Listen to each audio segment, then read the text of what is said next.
Well, welcome back to my channel. Um,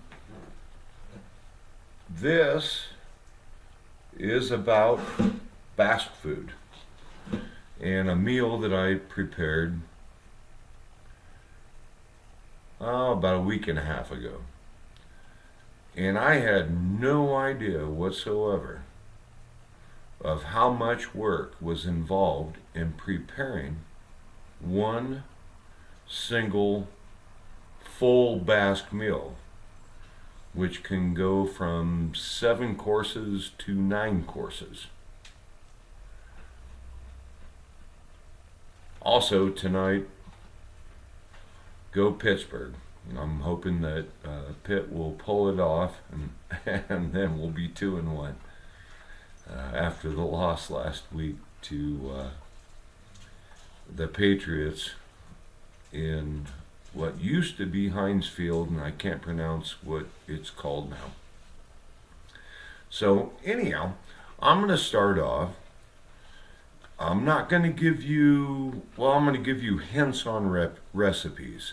If you want recipes, all you have to do is send me a comment or send me an email or a text. And so the first one, tongue.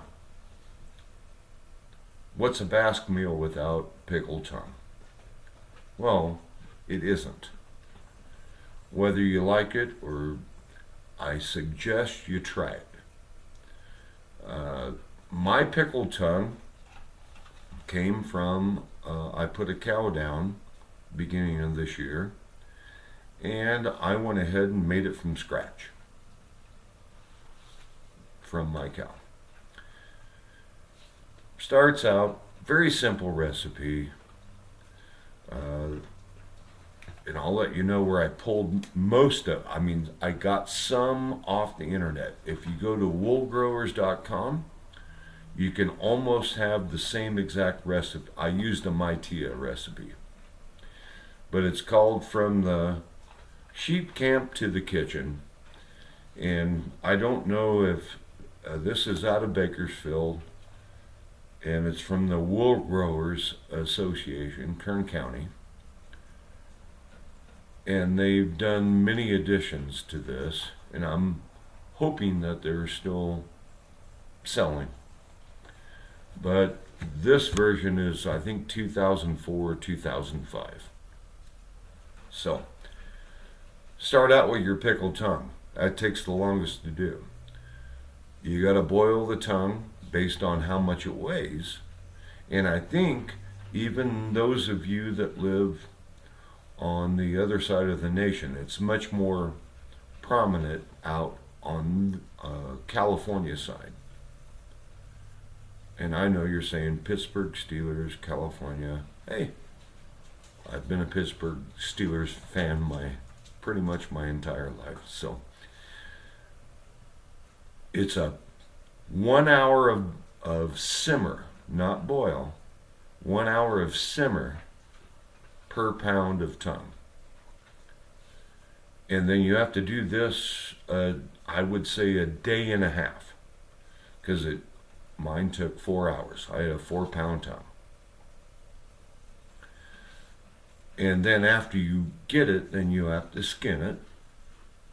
You pull all the taste buds off.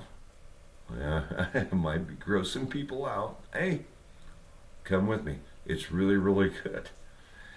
And then you slice it as thin as you can possibly slice it, usually about an 1/8 inch. If you have a local butcher that you use, I would strongly recommend that you take it down to your butcher, say I want 1/8 inch slices, and he'll run it through his deli slicer. Probably cost you $5. Or if you use him often enough, maybe nothing. Or for those of you that have an actual deli slicer at home, 1/8 inch.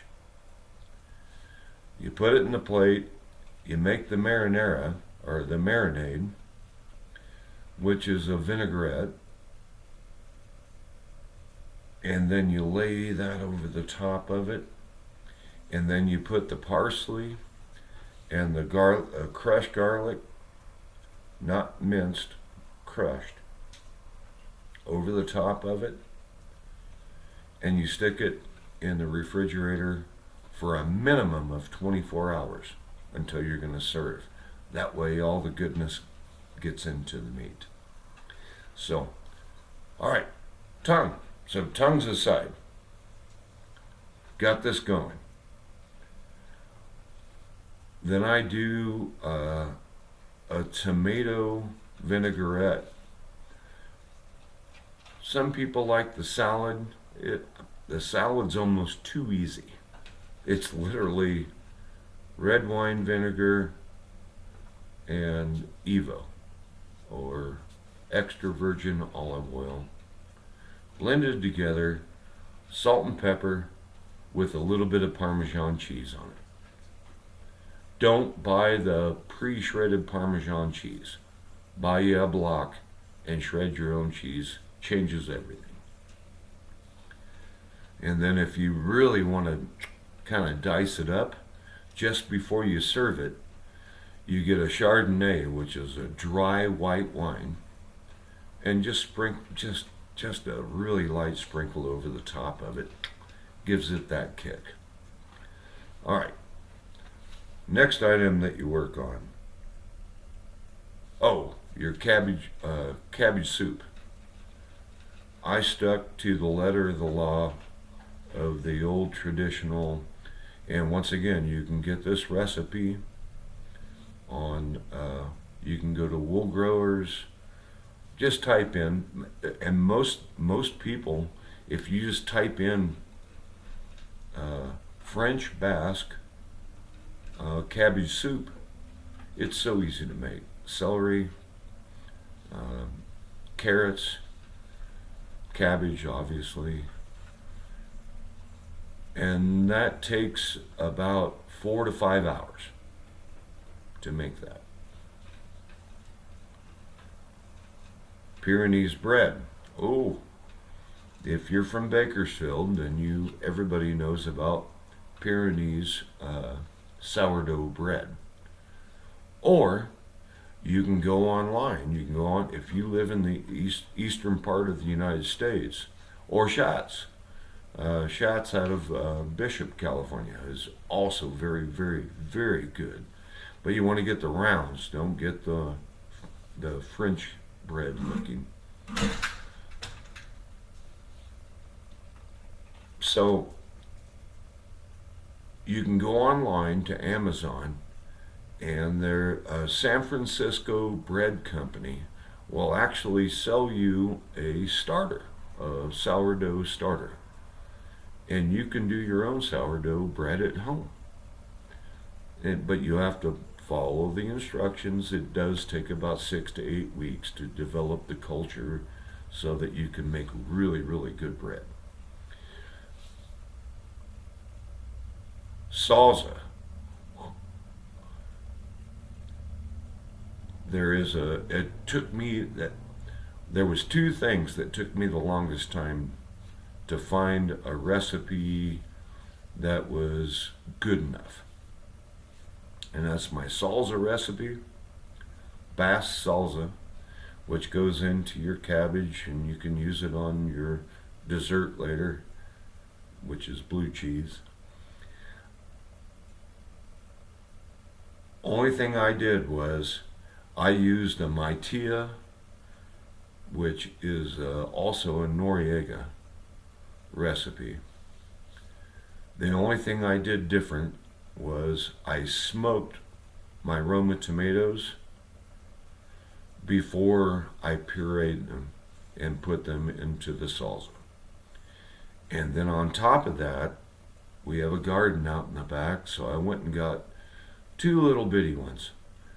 They were jalapenos that are only about 1.5 inches, maybe 2 inches long. Sliced them in half, gutted them so that you take the heat out of it, take all the veins out, and then you dice that up, throw it into the mix. What a difference.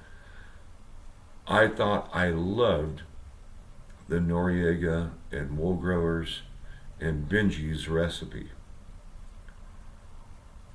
No. Not until I might even kick it to them so that they can so they can use mine. But I thought mine was better than theirs. Really, really good salsa. Not hot, but just got a little bump to it. So, got the salsa going, and that salsa needs to be overnight as well. Same thing with the cabbage stew or cabbage soup. You need to cook it till it's right. Put it away. It's always better warmed up. So, all right, now we're going to go to the day. Oxtail stew. Oxtail stew was always my favorite meal. I think it was Friday nights at the Noriega. Oh, that's another thing. My memory. The last video that I did, I mentioned that I'd been published twice.